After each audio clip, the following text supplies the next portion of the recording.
انا انزلناہ فی لیلۃ القدر 97 نمبر کا سورہ ہے۔ انا انزلناہ 97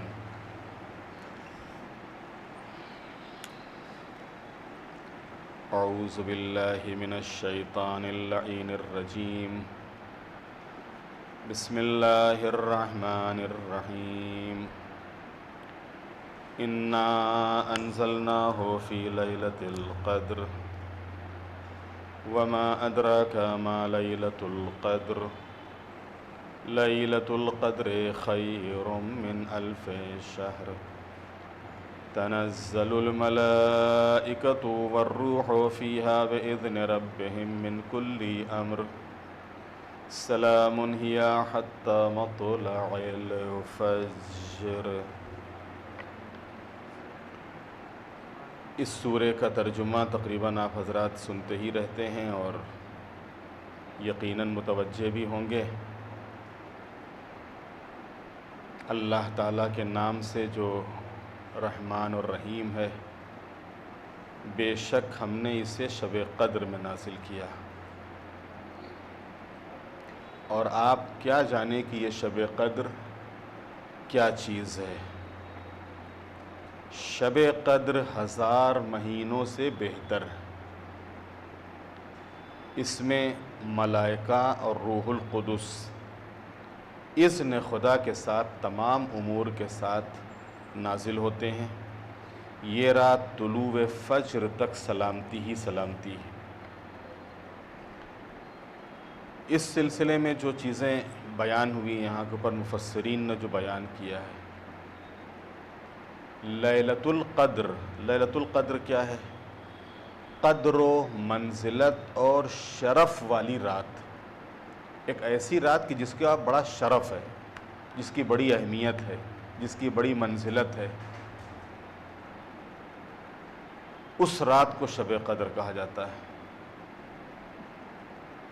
جس میں نزول قرآن کا آغاز ہوا ہے، یعنی قرآن نازل ہونا شروع ہوا ہے جس رات میں۔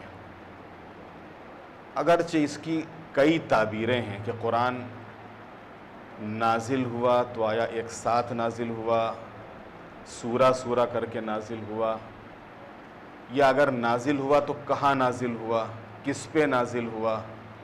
یہ وہ سارے سوالات ہیں کہ جس کے جوابات مفسرین نے دیے ہیں، اور معصومین علیہ السلام کی روایتوں اور حدیثوں میں بھی اس کا ذکر ملتا ہے۔ قرآن مجید کے نازل ہونے کی 2 صورتیں ہیں،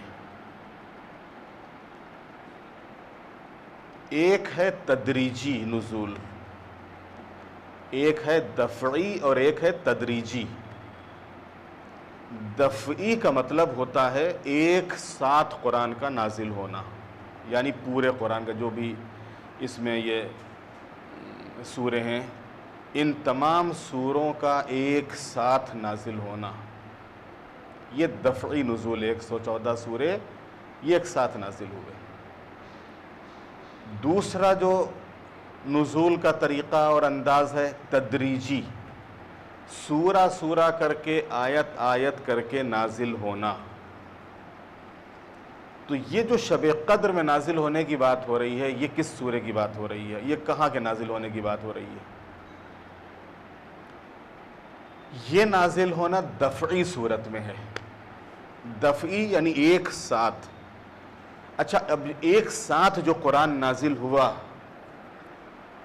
تو اب اس میں بھی 2 روایتیں ہیں۔ ایک یہ ہے کہ یہ نازل ہوا لوح محفوظ کے اوپر، دوسرے یہ کہ ایک ساتھ نازل ہوا قلب پیغمبر کے اوپر، قلب پیغمبر کے اوپر ایک ساتھ نازل ہوا قرآن۔ یہ قرآن کے نازل ہونے کی صورت ہے۔ لوح یہ جو شب قدر کی بات کی گئی کہ ہم نے اس کو شب قدر میں نازل کیا، تو یہ شب قدر میں کہاں نازل ہوا؟ شب قدر میں یہ پورا قرآن ایک ساتھ نازل ہوا، یعنی جتنی بھی آیتیں، جتنے بھی احکام، جتنی بھی باتیں اس میں ہیں، یہ سب کے سب اللہ نے ایک ساتھ لوح محفوظ کے اوپر نازل کی، یا اس کا علم اپنے حبیب کو ایک ساتھ دے دیا، ایک ساتھ قلب پیغمبر کے اوپر اس کو نازل کر دیا. یہ دونوں صورتیں ہیں لوح محفوظ. اچھا، اگر لوح محفوظ بھی کہا جائے تو خود معصومین علیہ السلام کی، جن کے لیے خود معصوم نے فرمایا کہ ہم تو گہوارے میں رہ کے بھی لوح محفوظ کی تلاوت کرتے ہیں. تو جو لوح محفوظ کے اوپر جو کچھ بھی نقش ہے یا جو کچھ بھی لوح محفوظ کے اوپر ہے وہ ان کے سینوں میں ہے. تو چاہے لوح محفوظ کہیے یا قلب پیغمبر کہیے تو وہ بات ایک ہی ہوگی. یہ ہے دفعی صورت قرآن کے نازل ہونے کی کہ قرآن ایک ساتھ نازل ہوا. تو قرآن اگر سوال ہوگی قرآن ایک ساتھ نازل ہوا تو کہاں نازل ہوا، اس کے دو جواب ہیں. ایک خود لوح محفوظ کے اوپر نازل ہوا، دوسری کے قلب پیغمبر پر نازل ہوا. دوسرا ہے تدریجی نزول، یعنی آیت آیت کر کے سورہ سورہ کر کے نازل ہوا. یہ 23 سال میں مکمل ہوا ہے. وہاں تو وہ لمحوں میں پورا ہو گیا، اللہ نے کہا ہو جاؤ، ہو گیا. وہاں تو ارادہ کرنے کی خالی بس بات ہوتی ہے، اللہ ارادہ کر لیتا ہے وہ کام ہو جاتا ہے. وہاں کے اوپر کوئی ٹائم کی اور اس کی مدت ہی نہیں. لیکن تدریجی جو ہے سورہ سورہ کر کے آیت آیت کر کے، یہ پیغمبر کے اس تبلیغی دور میں، پورا جو 23 سالہ تبلیغی دور ہے اس میں نازل ہوا ہے.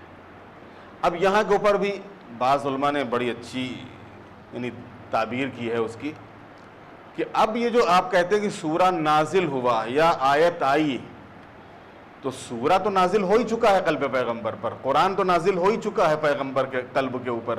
پورا قرآن تو محفوظ ہے ہی ان کے قلب کے اوپر. اب ہوتا یہ تھا کہ جہاں کے اوپر جیسا موقع ہوتا تھا، جیسا محل ہوتا تھا، جبرائیل امین آتے تھے اور آنے کے بعد کہتے تھے اب وہ آیت پڑھ دیجئے، اب وہ سورہ تلاوت کر دیجئے، اب یہ بات بتا دیجئے، یہ احکام ان کو سنا دیجئے. وہ سارے احکام تو ہمارے پاس محفوظ ہی ہیں، وہ قرآن تو ہمارے پاس ہی ہے، وہ آیتیں تو ہمارے پاس ہی ہیں، وہ الگ سے نازل اب ہونے والی نہیں ہیں. خالی اس میں سے کب کہاں پہ کس کی تلاوت کی جائے اور کون سا حکم کہاں پہ بیان کیا جائے، یہ جیسے جیسے اللہ کی طرف سے حکم آتا چلا گیا، پیغمبر اس کو بیان کرتے چلے گئے، پیغمبر اس کو بتاتے چلے گئے. اور اگر اس کو اور آسان کرنا ہے تو دیکھ لیجئے، یہ تو رسول اللہ کی بات ہے.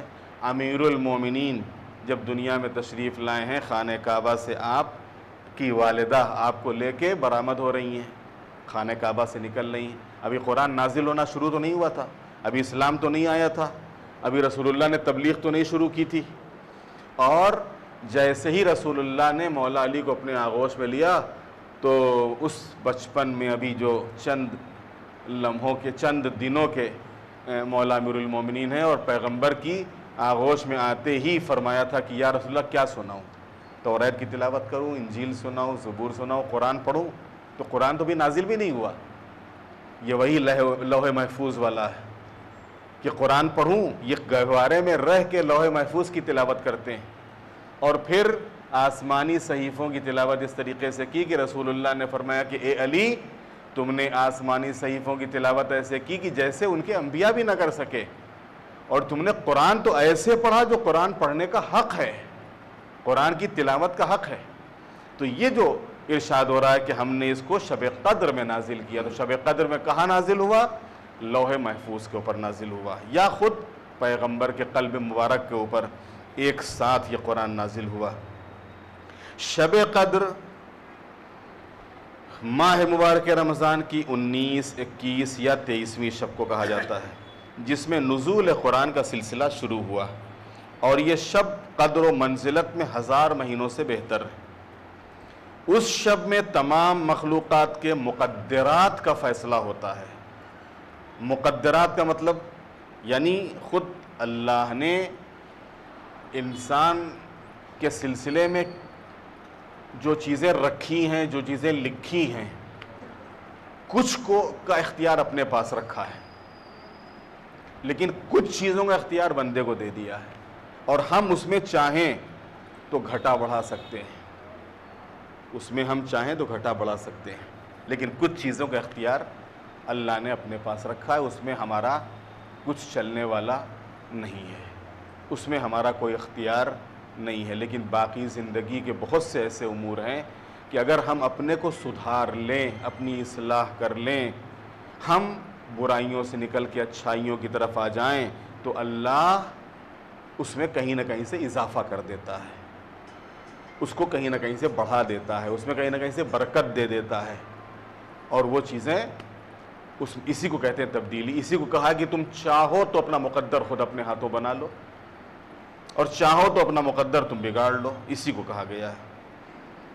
تو مقدرات کا فیصلہ کیا جاتا ہے، اور ہر انسان کا فرض ہے کہ اپنا مقدر بنانے کے لیے اس رات کو عبادت و تلاوت بسر کرے۔ اگرچہ بعض حلقوں میں شب قدر بھی تفریحات اور منکرات کی رات ہو گئی ہے۔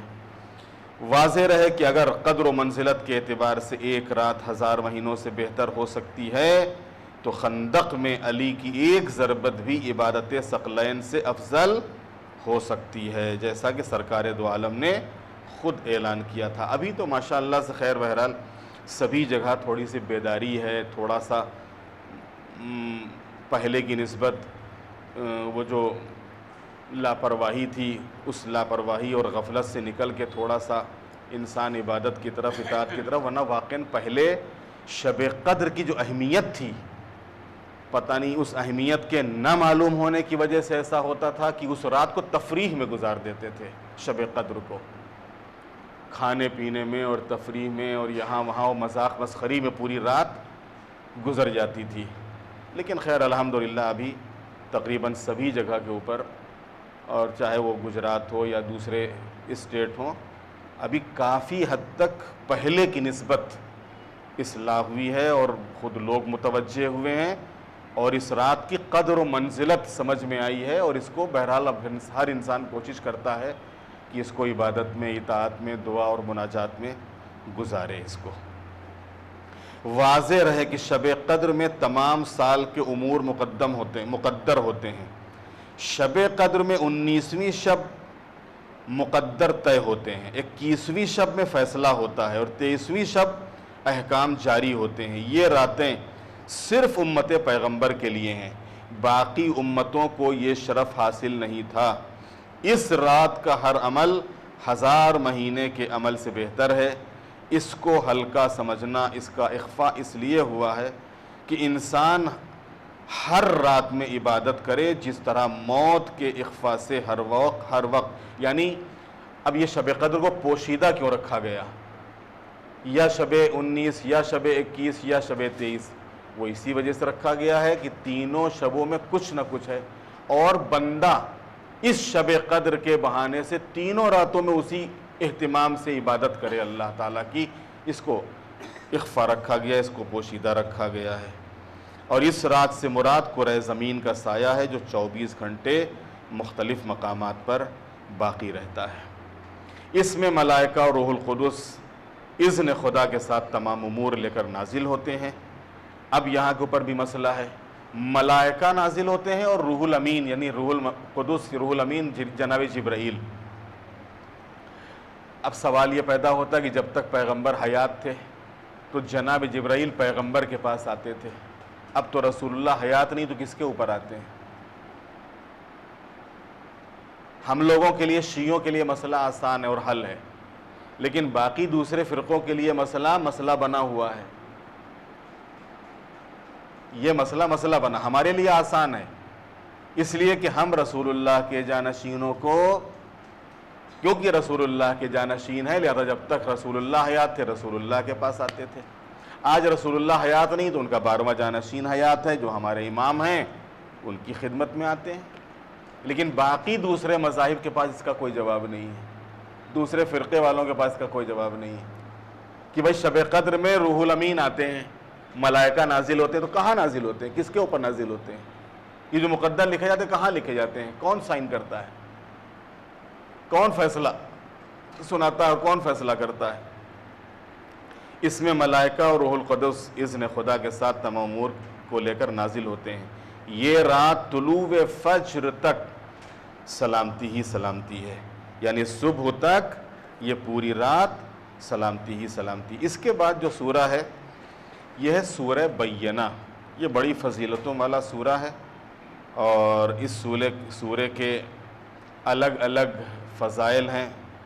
اگر کسی کو یرقان ہو جاتا ہے، پیلیا ہو جاتی ہے، تو اس سورے کی اگر تلاوت کرے اور اس کا پانی پلائے، یا کسی غذا کے اوپر، کسی کھانے والی چیز کے اوپر اس کی تلاوت کر دے اور اس کو وہ کھلائے، یا خود اس سورے کو لکھے اور لکھنے کے بعد پھر اس کو اس کے ہاتھ کے اوپر، بازو کے اوپر باندھ دے، یا اس کے گلے میں اس کا تعویذ کی صورت میں اس کو ڈال دے، تو یہ سورہ اور اس سورے کی برکت سے اللہ تعالیٰ اس کو شفا عطا کرتا ہے۔ اس کے علاوہ اس کے اور بھی دوسرے بہت سے فوائد ہیں سورہ بینہ کے۔ مدینے میں نازل ہوا اور اس کی صرف 8 آیتیں ہیں۔ ارشاد ہوتا ہے بسم اللہ الرحمن الرحیم، لم یکن الذین کفروا من اہل الکتاب والمشرکین منفکین حتی تاتیہم البینہ، رسول من اللہ یتلو صحفا مطہرہ فیہا کتب قیمہ وما تفرق الذین اوتوا الکتاب الا من بعد ما جاءتهم البینہ وما امروا الا لیعبدوا اللہ مخلصین لہ الدین حنفاء ویقیموا الصلاة ویؤتوا الزکاة وذلک دین القیمہ، ان الذین کفروا من اہل الکتاب والمشرکین فی نار جہنم خالدین فیہا اولئک ہم شر البریہ، ان الذین آمنوا وعملوا الصالحات اولئک ہم خیر البریہ۔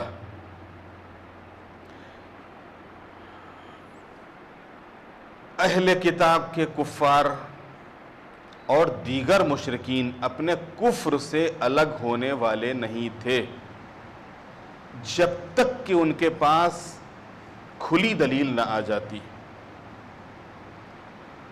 پیغمبر کے سامنے جو چیلنجز تھے، پیغمبر کے سامنے جو لوگ مخالفتیں کر رہے تھے، جب تک پیغمبر مکے میں رہے تو یہ کفار و مشرکین مکہ یہ پیغمبر کے مقابلے پر اور پیغمبر کی مخالفت کرتے رہے۔ اب جب ان کی طرف سے جو رکاوٹیں کھڑی کی جا رہی تھیں اور جس طریقے سے پیغمبر کو ستایا جا رہا تھا اور پریشان کیا جا رہا تھا، یہاں تک کہ پیغمبر کی جان خطرے میں پڑ گئی اور پیغمبر کو اپنا وطن چھوڑنا پڑا، یعنی مکے سے آپ مدینے تشریف لے آئے۔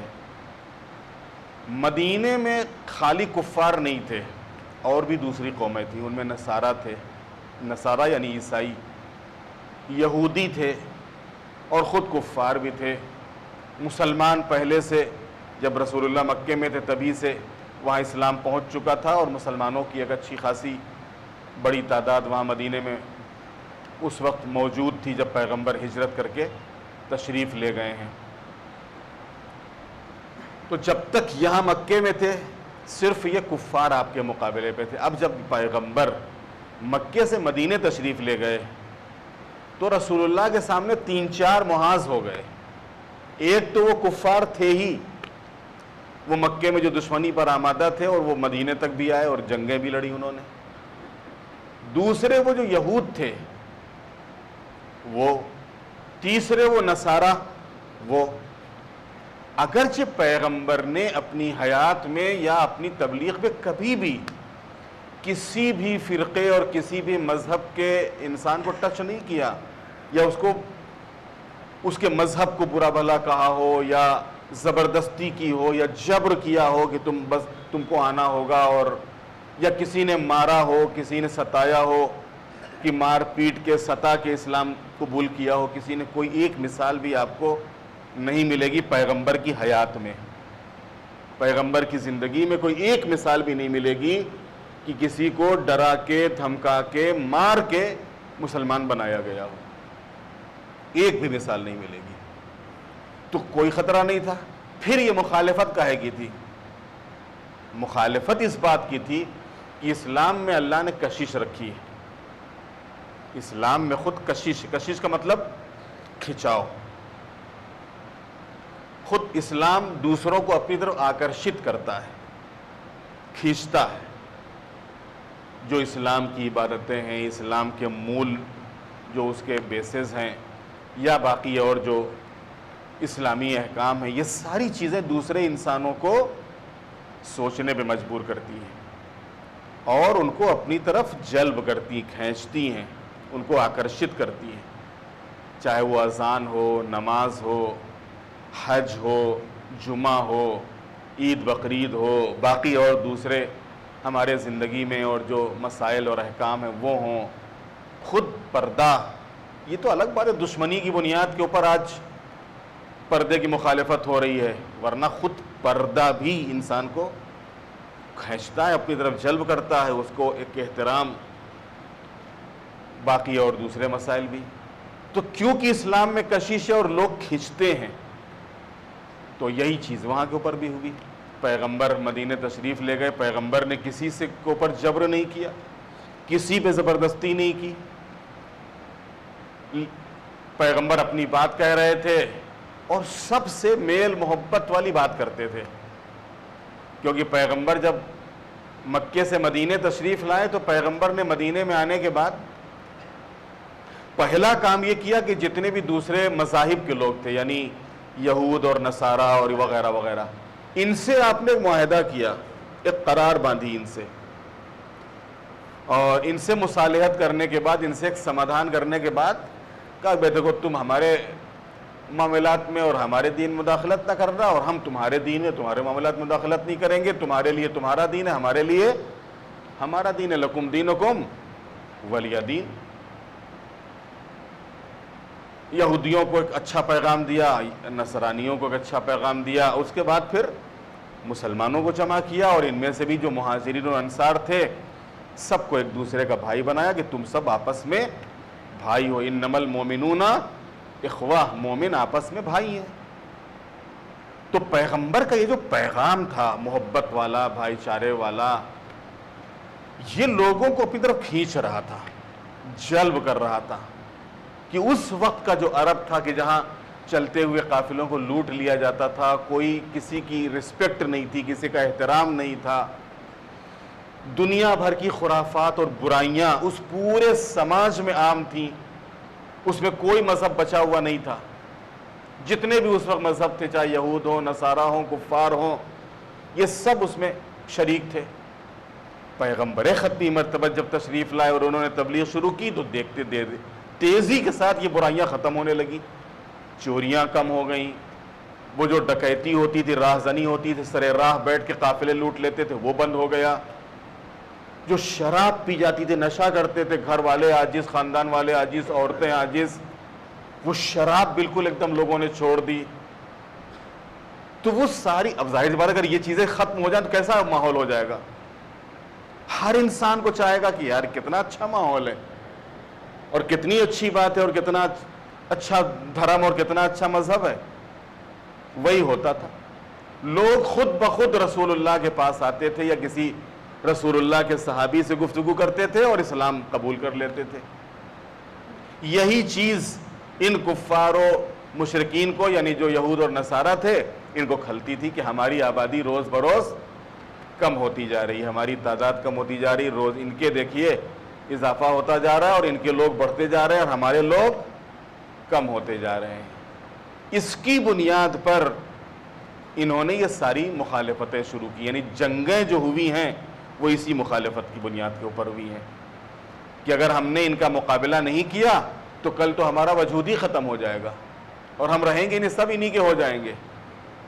تو یہاں کے اوپر اس سورہ بینہ میں اہل کتاب کے کفار اور دیگر مشرکین اپنے کفر سے الگ ہونے والے نہیں تھے جب تک کہ ان کے پاس کھلی دلیل نہ آ جاتی۔ بعض ان میں کیا تھے، ضدی قسم کے تھے، انہی کفار و مشرکین میں بعض ضدی قسم کے تھے، جیسے مباہلے میں آپ سنتے نہیں ہیں، مباہلے میں رسول اللہ نے باقاعدہ سب کچھ، یعنی جس چیز کے اوپر بحث تھی، بحث کیا تھی، جناب عیسیٰ بیٹے ہیں یا بندے ہیں، اس پہ بحث ہے، جناب عیسیٰ اللہ کے بیٹے ہیں، جناب عیسیٰ اللہ کے بندے، اس پہ گفتگو ہو رہی، اس پہ بحث ہو رہی ہے۔ یہ جو کفار تھے یعنی وہ نصارہ تھے، یہ کہہ رہے تھے کہ بیٹے ہیں، پیغمبر کہہ رہے تھے کہ نہیں صاحب بیٹے نہیں بندے ہیں۔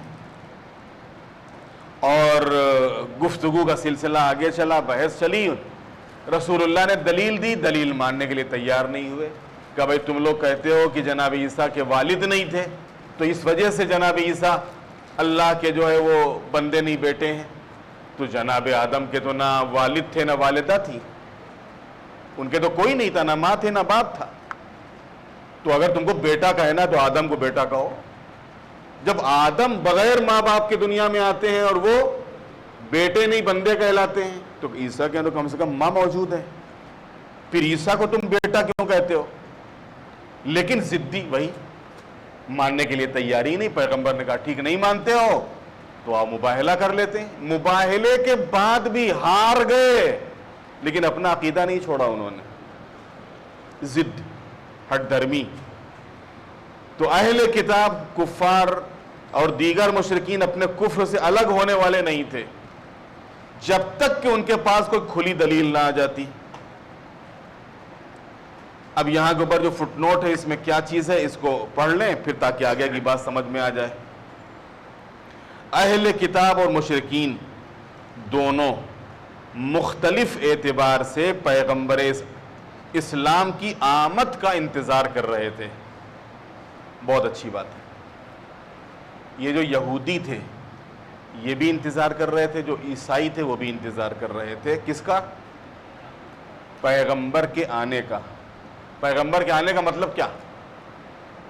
کیونکہ یہودیوں کی کتابوں میں بھی اور عیسائیوں کی کتابوں میں بھی آخری رسول کی بشارت دی ہوئی تھی کہ آخری رسول ظاہر ہوگا. کہاں سے ظاہر ہوگا؟ یثرب کی پہاڑیوں کے درمیان سے ظاہر ہوگا. بھائی آج جتنے بھی شیعہ ہیں سب اس بات کو مانتے ہیں کہ نہیں مانتے کہ امام زمانہ انشاءاللہ ظہور فرمائیں گے؟ کہاں ظہور فرمائیں گے؟ کہ مکے میں ظہور فرمائیں گے. خانہ کعبہ کی دیوار سے ٹیک لگا کے کھڑے ہوں گے. تو ہم نے کہا کہ چلو بھائی مکے سے ظہور فرمائیں گے تو چلو مکے ہی میں گھر بناتے ہیں. آپ سمجھ رہے نہیں میری بات کہ امام زمانہ، بھائی ہمارے یہاں جو بھی معتبر روایتیں ہیں رسول اللہ سے لے کے اور 11ویں امام تک سب تمام روایتوں میں آپ کو ملے گا کہ امام زمانہ تشریف لائیں گے. لیکن تشریف تو لائیں گے لیکن کہاں لائیں گے؟ کہ مکے میں. کہ پھر کہاں جائیں گے؟ کہ مدینے جائیں گے، اس کے بعد کوفے میں ان کا جو ہے وہ دارالسلطنت ہوگا. تو ہم نے کہا بہت اچھا ہے، یا چلو مکے میں بنا لیتے ہیں یا کوفے میں جگہ لے لیتے ہیں. اور جب امام آئیں گے تو فوراً امام کی خدمت میں پہنچ کے ان کی نصرت اور ان کی خدمت کریں گے. جذبہ کتنا اچھا ہے، نیت کتنی اچھی ہے. اب کیا ہوا؟ آئے تو یہ کہاں سے؟ فلسطین سے، ادھر سے ادھر سے. یہ سب لوگ، یہ جو یہود اور نصارہ تھے، یہ نصارہ آئے تھے نجران سے، یمن سے. اور یہ جو یہودی تھے یہ سب فلسطین اور ادھر ادھر علاقوں سے آئے تھے. اور یہاں کے مکے کے مدینے کے اطراف میں یہ لوگ آباد ہو گئے کہ آخری رسول آئے گا. آخری رسول کے آنے کی دعا کرتے تھے. جیسے ہم لوگ الجل الجل کرتے ہیں ویسے وہ الجل الجل کرتے تھے کہ جلدی سے بھیج دے اللہ اپنے آخری نبی کو تاکہ یہ دنیا سے برائیاں ختم ہو جائیں. آخری نبی آ جائے تاکہ ہم کو اس کی زیارت نصیب ہو جائے. دعا کرتے تھے. اب جب آیا آخری تو جس کا انتظار کرتے تھے، جس کے لیے دعا کرتے تھے، اسی کو ماننے سے انکار کر دیا، اسی کو قبول کرنے سے انکار کر دیا. اسی کے سامنے آ گئے، اسی کے مقابلے پہ آ گئے. تو یہ چیز ہمارے لیے بھی بہت لمحہ فکریہ اور سوچنے کی جا اور غور کرنے کا مقام ہے. انتظار فرج یقیناً عبادت ہے، اس میں کوئی شک نہیں کہ مولا کے ظہور کی دعا کرنا افضل عبادت اور افضل دعا ہے. لیکن خود اس سے پہلے خود امام کی معرفت، امام جب آئیں گے تو ان حالات کی معرفت، امام کی حکومت کی معرفت، امام کے حکومت کے انداز کی معرفت، تاکہ کل خدا نخواستہ ایسا نہ ہو کہ کل امام تشریف لائیں اور کچھ چیزوں کو منع کریں تو ہم کہیں یہ تو ہمارے امام ہی نہیں ہے. بتائیے ہم تو برسوں سے کرتے چلے آئے اور ہم کو تو نے تو یہ کیا اور وہ کیا، اور یہ تو عقیدے کا مسئلہ، یہ تو ایمان کا مسئلہ، آ کے منع کیوں کر دیا؟ یہ ہے ہی نہیں امام ہمارے۔ یہ معرفت نہ ہونے کی بنیاد پر، عقیدہ نہ ہونے کی بنیاد کے اوپر، امام کی صحیح شناخت اور پہچان نہ ہونے کی بنیاد کے اوپر۔ وہ رسول اللہ کے انتظار میں آئے تو تھے، لیکن رسول اللہ کی صحیح معرفت نہیں تھی، جس کے نتیجے میں کیا ہوا؟ بھٹک گئے۔ امام یقیناً تشریف لائیں گے، لیکن اگر امام کی صحیح معرفت نہیں ہوئی، امام کے زمانے کی صحیح معرفت نہیں ہوئی، امام کی حکومت کو ہم صحیح طریقے سے آج نہیں سمجھے، تو خدا نخواستہ ایسا نہ ہو کہ آنے کے بعد ہم کہیں کہ لیجئے صاحب اب ہمارے امام ہی نہیں ہیں۔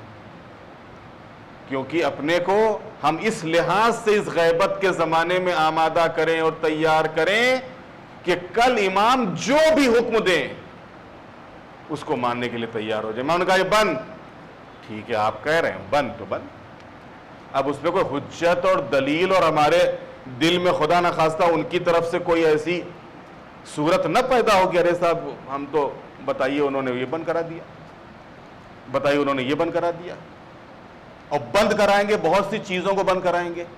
امام آئیں گے تو بہت سی چیزیں بند ہو جائیں گی، اور بہت سی چیزیں جو نہیں ہو رہی وہ ہوں گی۔ اب ہم کہہ لیا کبھی ہم نے تو کیا نہیں، لیا آنے کے بعد دیکھو نیا شروع کر دیا۔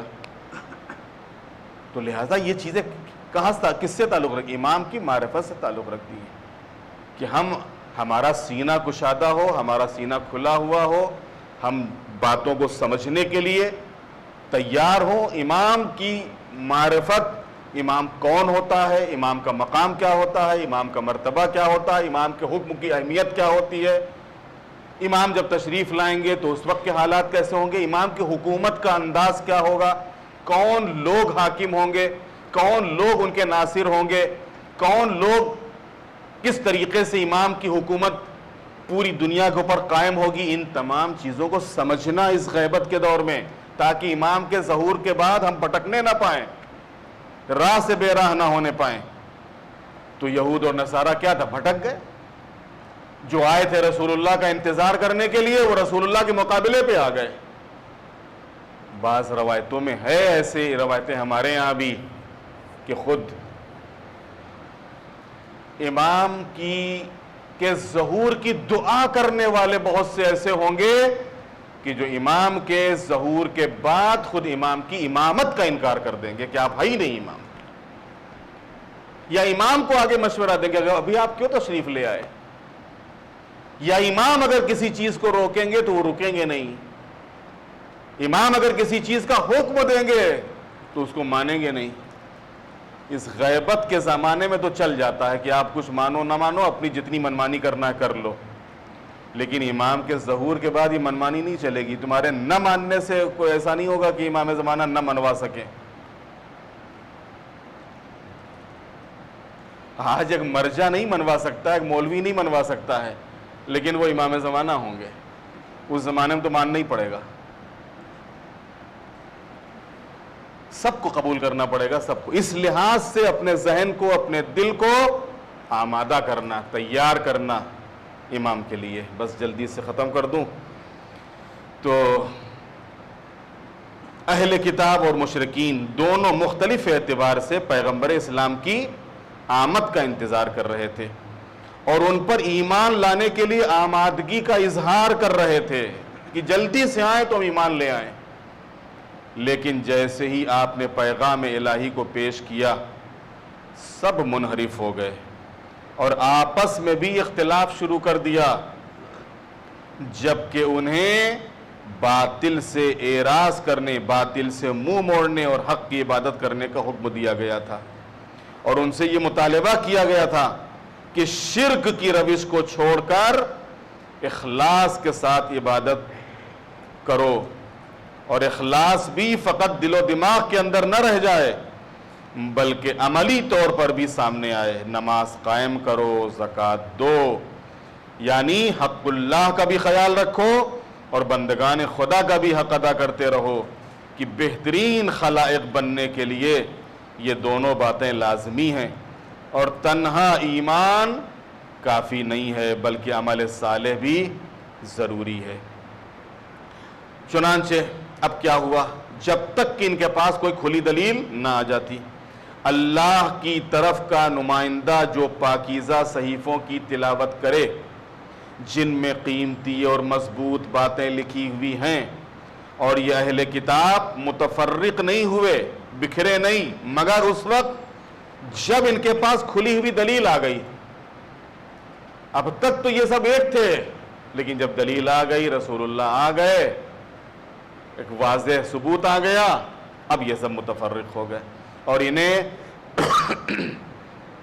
صرف اس بات کا حکم دیا گیا تھا کہ خدا کی عبادت کریں اور اس عبادت کو اسی کے لیے خالص رکھیں اور نماز قائم کریں، زکوٰۃ ادا کریں، اور یہی سچا اور مستحکم دین ہے۔ بے شک اہل کتاب میں جن لوگوں نے کفر اختیار کیا ہے اور دیگر مشرکین سب جہنم میں ہمیشہ رہنے والے ہیں، اور یہی بدترین خلائق ہیں۔ اور بے شک جو لوگ ایمان لائے ہیں اور انہوں نے نیک اعمال انجام دیے ہیں، وہ بہترین خلائق ہیں۔ یہ آیت خصوصیت کے ساتھ مولا امیر المومنین کی شان میں، ان الذین آمنوا وعملوا الصالحات اولئک هم خیر البریہ۔ رسول اللہ سے سوال ہوا کہ یا رسول اللہ خیر البریہ کون ہے؟ امیر المومنین تشریف فرماتے یا ادھر سے آ رہے تھے، ایک مرتبہ پیغمبر نے اشارہ فرمایا کہ یہ ہے خیر البریہ۔ خیر البریہ یعنی عمل صالح کرنے والا، وہ بہترین خلائق۔ پروردگار کے یہاں ان کی جزا وہ باغات ہیں جن کے نیچے نہریں جاری ہوں گی، وہ انہی میں ہمیشہ رہنے والے ہیں۔ خدا ان سے راضی اور وہ اس سے راضی۔ ہمارے اور آپ کے کسی کو رضی اللہ کہنے سے اللہ راضی نہیں ہوتا ہے، بلکہ اللہ کس سے راضی ہوتا ہے؟ اللہ نے یہاں پر بتا دیا، جزاؤہم عند ربہم جنات عدن تجری من تحتہا الانہار خالدین فیہا ابدا رضی اللہ عنہم ورضوا عنہ ذالک لمن خشی ربہ۔ اللہ ان سے راضی ہوگا اور وہ اللہ سے راضی ہوں گے، اور یہ سب اس لیے کہ جس کے دل میں خوف خدا ہے۔ کربلا میں امام حسین کے سامنے کیا آواز آئی تھی؟ یا ایتھا النفس المطمئنہ ارجعی الی ربک راضیۃ مرضیہ۔ یہ راضیہ مرضیہ کیا ہے؟ میں تجھ سے راضی اور تو مجھ سے راضی۔ یہ واقعاً بلند منزل ہے کہ جس میں خاصان خدا، اولیاء الہی اور ائمہ اطہار علیہ السلام سے جو مخصوص ہے۔ بس وقت تقریباً پورا ہو گیا، یہیں کے اوپر اپنی بات کو تمام کرتے ہوئے اللہ کی بارگاہ میں دعا ہے، بار الہ اس مختصر سی عبادت کو، تھوڑی سی کوشش کو اپنی بارگاہ میں قبول فرما، ہم سب کو علم اور عمل کے زیور سے آراستہ فرما، ہمارے گناہوں کو معاف فرما، ہماری توفیقات میں اضافہ فرما، مولا امام زمانہ علیہ السلام کے ظہور میں تعجیل فرما، ہم سب کو امام کے غلاموں اور ان کے ناصروں میں شمار فرما۔ آپ حضرات سے گزارش ہے کہ ایک مرتبہ سورہ حمد کی تلاوت فرما کر مرحوم علی عباس نانجی بھائی، مرحوم مولانا وقار علی صاحب تتھا مرحوم ناتھانی پریوارنا کٹمبی جنوں، اور اس کے علاوہ اس درس میں جو بھی افراد تشریف فرما ہیں اور وہ ہمارے تمام علماء اور مراجع، وہ سارے مرحومین اور جو یہاں تشریف فرما ان کے مرحومین، ان تمام مومنین کی ارواح کو ایک سورہ فاتحہ کی تلاوت فرما کر ان کی ارواح کو بخش دیں۔ بسم اللہ الرحمن الرحیم، ایاک نعبد و ایاک نستعین، انعمت علیہم